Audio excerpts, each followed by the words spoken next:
Okay, so I guess full transparency, I was already trying to record this video, and like I said in the previous edition, I forgot my phone holder at the house, so I just gotta freehand it, I guess.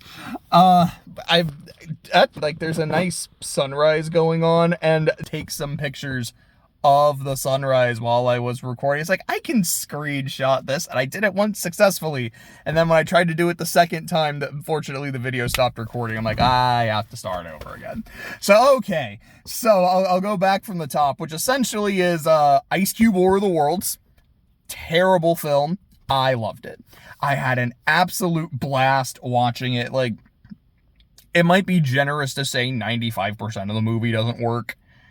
You could argue 100%, or maybe like 98 feels a little more accurate, but it's so fun, it's so entertaining, it's so blatantly terrible, but I had a really good time. Like, I can't think of a bad movie I enjoyed this thoroughly since The Room.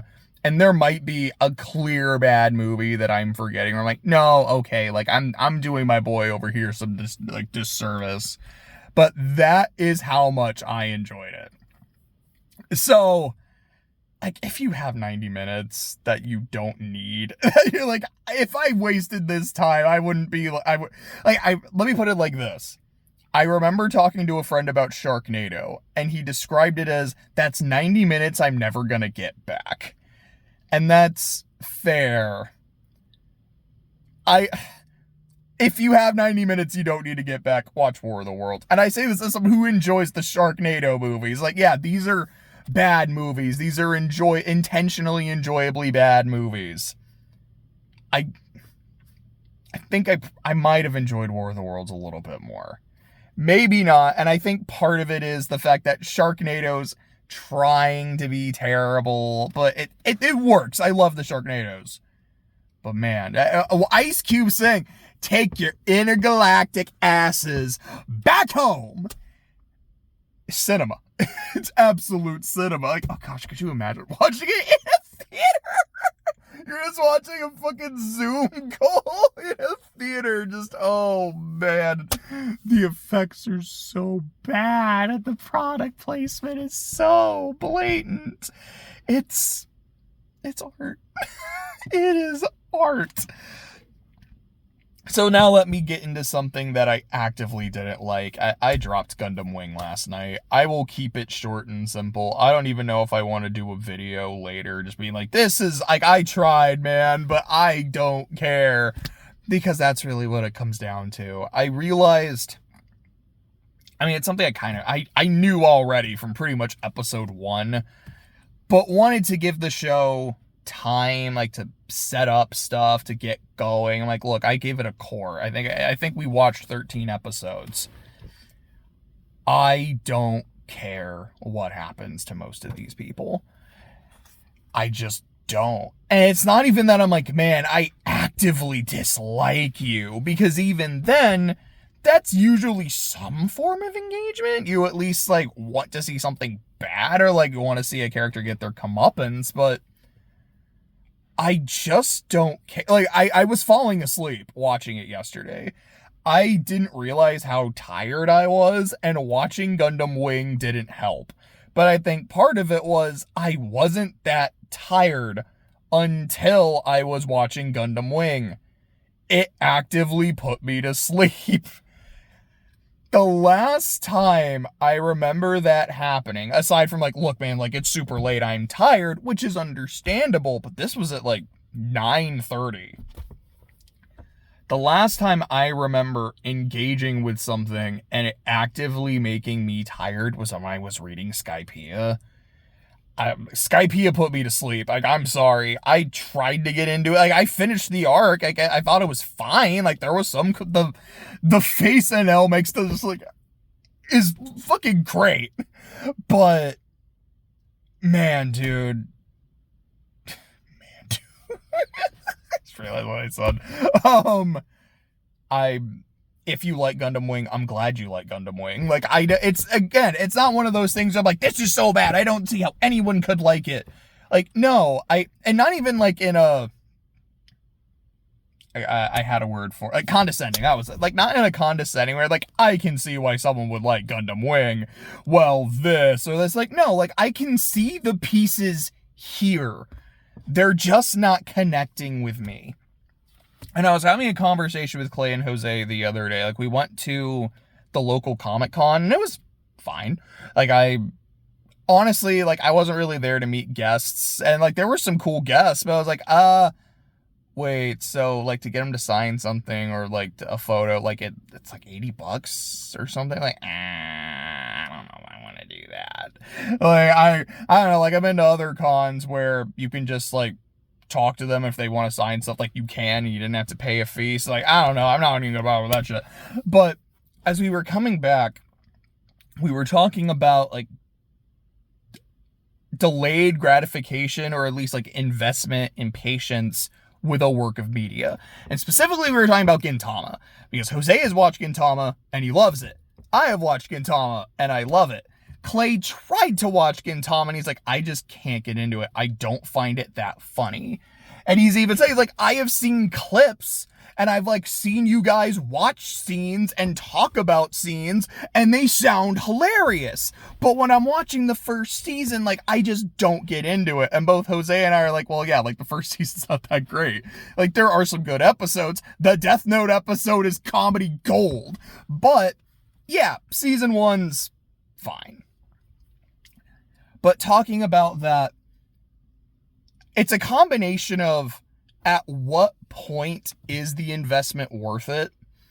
But also, should you be, like, how much time should you be expected to put into something before it gets good? But also, something that helped me with Gintama was, I was like, yeah, like, I liked the first season fine. But I knew from friends who had seen it and were hyping it up that, like, look, it's gonna get a lot better. You're gonna be in good hands. And I think another example, more relevant since I'm talking about Wing, is Double Zeta. I went into Double Zeta knowing the first third to first half is kind of not what you're gonna be expecting following Zeta. But it's going to get a lot better. There's a point where you're gonna feel like you're watching Gundam again, and then it's kind of gonna become peak Gundam. You just have to get through that early chunk. And as someone who genuinely had a good time with the early chunk, I was like, look, it doesn't feel like Gundam. It's like just kind of a goofy Saturday morning cartoon that has Gundams in it. So kind of like G Gundam, which I love. But, like, it doesn't feel like Gundam, but I'd be lying if I said I didn't have a good time. But then the show starts to pick up, and then it hits. And, oh boy, yeah, when Double Zeta hits, it's kind of just as good as any, like, of the good shit from Zeta. And so I know this is gonna take a while, but I know the investment's going to pay off. With Wing, it's like, look, I'm not even enjoying what I'm watching now. It's putting me to sleep. I don't care. But I also don't have that, like, assurance that my investment's going to be paid off. Because Jose has told me before, he's like, look, dude, if you don't enjoy what you're seeing early on, it's not going to get better. I talked to another friend of mine who likes Gundam. He's like, look, I don't really like Wing. I don't think it's that worth it. I remember there were several people in my video of Zeta saying, you're not missing anything by not watching Wing. And as we were having this conversation about, like, investment and, like, delayed gratification in Gundam Wing, Jose is in the back of the car looking at me, just shaking his head, like, and he's the one who, keep in mind, he is the one who is advocating for the fact that, you know, people drop things too quickly. You know, kind of like, what's wrong with having some patience? What's wrong with, like, you know, it takes a little bit for something to really find its footing, but once it does, it's worth it. He's the one shaking his head like, Wing doesn't get its footing, man. Like, don't even bother. And I was like, okay, I'm going to give it one more session. Like, a good faith, like, solid few episodes. Let's see if I can enjoy it. So we watched another 4, and there was one that I really liked. And then 3 others where I was like, I don't care. This show is putting me to sleep. So we're done with Gundam Wing. We're also done with the King of the Hill reboot. But that's because I finished it. Because I loved it. It was great. I love King of the Hill. I've watched King of the Hill with my family. And so, it's not... I can't say that it feels like they never left. Because some of the voices are different. And some of that is due to age. Some of it is because some people passed away. And I think... excuse me, just the fact that people sound older given the lengthy time skip, I think it works. The fact that some people were recast, it sucks, but I understand it. And I'm not going to begrudge the show that decision. I mean, again, it's not much of a decision. Like when someone passes away, you kind of have to, or take out the character. I think the writing more or less feels like it. On the one hand, it feels like it never left because it feels like the same quality, but also feels like things have changed, times have changed, and there's some jokes about that. Like, there's basically an Andrew Tate episode, and it's great. There's, oh gosh, just the whole, like, cultural appropriation episode has 2 of my favorite lines in the show. One of them is when Joseph complains about being the only white guy in his crew. And then also when this German guy... I don't even want to spoil the joke. But it's when Bobby's talking to the Germans. The line he delivers, if you know, you know. But it was so funny. And just a great callback. There's a few good callbacks. There's the one where Peggy's getting her MRI. Again, I won't spoil it, but like I had a really good laugh at that, and I was watching it with my mom, and I had to explain the significance of that callback, and it was a good time. There was a leak, which almost feels weird to say, like if it's like talking about Smash Bros. Like, yeah, there was a King of the Hill leak that talked about, like, here's some storyboards and like some things that are in the show. And some of them are true, but didn't happen until later on. And one of the things that they had said was, this is a spoiler because it hints to some things that do happen. So I'll give a brief countdown. 5, 4, 3, 2, 1. King of the Hill spoilers. This feels like such a weird thing to say. King of the Hill spoilers are live. But one of the things that they had said was that Khan and Min get divorced, which does happen. You don't see... Khan is only in 1 episode. He's only in episode 8. But it is something that happens. But one of the things that they had talked about in the leak is that because of the divorce, Khan is living with Bill? And, like, my buddy and I were talking about it. We were like, that is, I think Wyatt said, is like, Khan and living with Bill is the dynamic I didn't know I needed. It was like, I would 100% agree. That sounds gold. And it doesn't happen, but at the end of the episode with Khan, he has a moment with Bill, and I was like, are they setting that up? And while it doesn't pay off in the season, I 100% believe in the next season, Khan is going to be living with Bill. And that sounds amazing. Yeah, overall, I had a really good time with this show. I had a much better time with Gundam Wing. Much better time here than I did with Gundam Wing. I had a much better time with the War of the Worlds Ice Cube movie than I did with Gundam Wing. Something else I'm enjoying more than Gundam Wing, I'm really liking Ward. I think I have 2, including the interlude, I have about 2 chapters left of Arc 2. Vicky just had her first group therapy session, and it's like, okay, so like this is gonna be our main squad. Like, we're still kind of feeling some people out, getting an idea of what they're like, but so far, I think this seems kind of neat. And again, just the idea of a, like, group therapy superhero team. Like, okay, that's a really interesting idea on paper. And with a main character who has emotion manipulation as one of her powers, that's either going to be very helpful in this setting or really, really bad. And I'm kind of leaning more toward the latter. But I'm looking forward to seeing how this plays out. Let's see. I guess another thing is, this isn't something I've enjoyed more than Gundam Wing. This isn't like a work in media. But I've decided to start selling more of my figures. It's something that's happened a few times where I've just kind of sat in my room and like looked around and just kind of like taken in like stock of my stuff and just realized how unhappy it made me. Not like it's like, oh man, I have all this stuff, I'm actively depressed, but I'm like, I guess like Gundam Wing, like I don't really care about this. Like this doesn't make me happy. So I think it's time I kind of start pruning that. Which transitions relatively well into the next thing. So I'm going to be honest. For this last bit, I'm going to get a bit more reflective, introspective. I don't think depressing. So, like, if that's something you're not interested in, you can go ahead and leave now. And I appreciate you staying. You dropping by, you staying for 16 and a half minutes.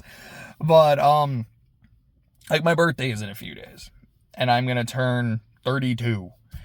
And, like, when you kind of get to that, like, for me, whenever I get to around this point of the year, I definitely notice I get a bit more reflective, introspective, like, another year of me has gone by, as it's like, what's the JJNW'S State of the Union kind of thing. And I guess as a whole, the state of me is good. It's pretty damn good. It could be a lot better. It could be a hell of a lot worse. And I've just really appreciated a lot of my growth and a lot of my just like changes and development in the past year. And there's like a phrase, and I'm probably going to get it a bit wrong, so maybe it's almost like more of a sentiment, that I've seen quite a bit in the past few weeks or so, which is that idea of don't chase butterflies. Instead, I don't want to say build, it's not quite the right word, but it's like cultivate and grow a beautiful garden. Like make your own garden that would attract a butterfly. That would make a butterfly want to stay. That would make a butterfly feel safe.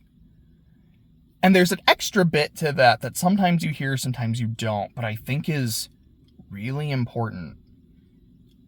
Even if a butterfly doesn't show up, you'll still have a beautiful garden. And for me, I feel like a lot of my past year has been trying to work on my garden. It's been about pruning some of my weeds. It's about cultivating some of my soil. I don't even know if that's the right phrase. It's been about like watering some of my plants and like making sure other parts of my life like get sun. Like the metaphor maybe feels a little weird in ways, but I'm like, now it kind of works really well. And like, am I attracting butterflies? I don't know, but also definitely yes, because I don't think it's I don't think it's limited to just like romantic partners. It can be friends. It can be like business ventures. You know, like don't just, excuse me, like be the kind of person that people like being with and being around as a friend, as a coworker, as, it's like, I want to get into this kind of business with you. I want to get into this kind of relationship with you, romantic or otherwise. And even if you don't, even if people still are like, look, I just kind of want to do my own thing and not really deal with you, like that sucks. But you can at least, you'll have a beautiful garden. Like you can live with yourself. You can be happy with yourself. And I think that's really important. And what was really, in addition to the fact that I've been kind of seeing that phrase a lot lately, I've also just seen a lot of butterflies. Like it was, not yesterday, it was the day before, I was taking a walk and I had a pretty rough afternoon. Like I hadn't even started work yet because I had a later day and work was perfectly fine. But I had like a really rough like hour. I was like, man, I don't feel good. Like, I just feel tired, like just like emotionally drained and exhausted. Ugh. And then I was walking, like I see a butterfly. I'm like, I've been seeing a lot of those lately. And so I'm just kind of thinking about this and like, yeah, it's something I've been seeing a lot. You know, like a butterfly is kind of a symbol of change. You know, we've got the caterpillar, the chrysalis, and then you get the butterfly. And just kind of thinking about it's like, you know, have I been doing the right like stuff? Like, have I really been working on my garden and investing in myself and just trying to be a better version of myself? Like, I know I've been trying, but like, is it working? Am I on the right path? And then as I keep walking, it's not just that there's another butterfly. I'm like, that looks like the same one. And then a little further down the road, there it is again. And a little further down the road, there it is again. And like, yeah, sure, coincidences can happen.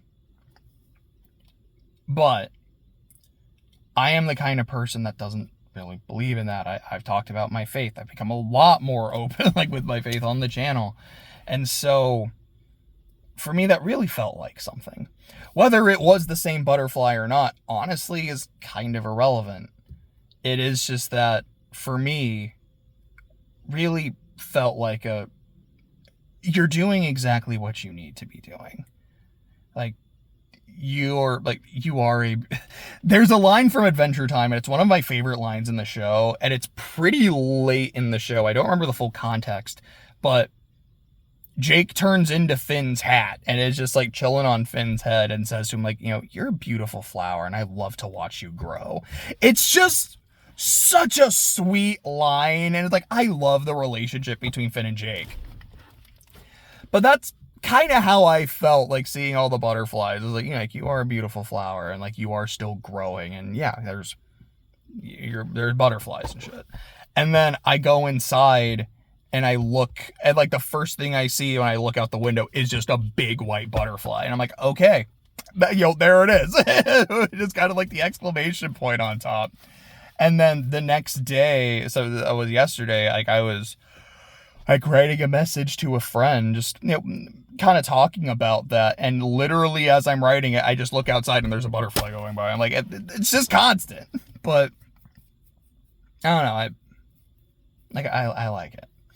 So I think that's pretty much it. I guess it's kind of connected to the sentiment, but I saw like a post this morning. Like, I was on Twitter because one of the first things I do is like, I wake up, contemplate if I actually want to be awake or if I just want to go back to sleep, pray, and then open my phone to like check notifications. Like, all right, it's like, what's up? Is there anything that like affects me? It's like, is this just kind of like spam mail? Is this like, oh man, like this is something I'm really excited for? Things like that. And then I'll like check Twitter. Do I have any notifications on Twitter? Usually not. But like the first post I see is someone sitting in their car talking about their life.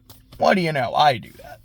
But it's a woman crying about her relationship and her frustration in her relationship, but very specifically saying, like, I have a good man and like we've been married, but I don't know if I want to do this anymore because I feel like it's a combination of I'm losing my individuality, but also like I hate that I have to consider another person's feelings because like he's always there and now I have to like deal with that.